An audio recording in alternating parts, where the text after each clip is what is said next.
आदरणीय अजितदादा पवार यांना जाऊन 1.5 महिना झाला.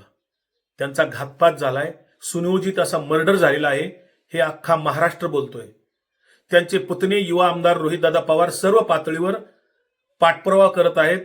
पत्रकार परिषद घेऊन जगासमोर सगळे पुरावे देत आहेत. मुद्द्यांच्या अनुषंगाने तपास व्हावा, पारदर्शक सखोल तपास व्हावा म्हणून प्रयत्नशील आहेत सर्व पातळीवर.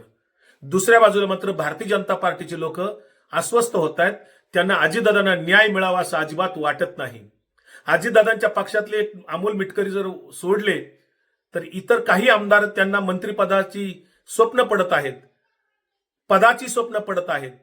असे मंत्रिपदासाठी आसुसलेले आमदार सुनील शेळके असतील, आमदार अनिल भाईदास पाटील असतील किंवा अन्य काही आमदार आहेत की ज्यांना मंत्री व्हायचंय आणि म्हणून ते सुनील तटकरे, प्रफुल्ल पटेल असतील या नेत्यांचे त्या ठिकाणी लांगुल चालन करण्यासाठी किंवा त्यांना खुश करण्यासाठी प्रयत्नशील आहेत.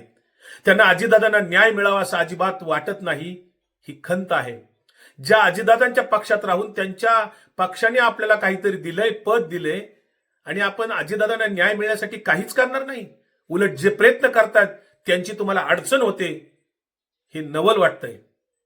अजितदादांना न्याय मिळाला पाहिजे. जर अजितदादांना न्याय मिळाला नाही तर महाराष्ट्रात एक असा संदेश जाईल की किती मोठा माणूस कसाही मारला तरी त्याचं काही होणार नाही.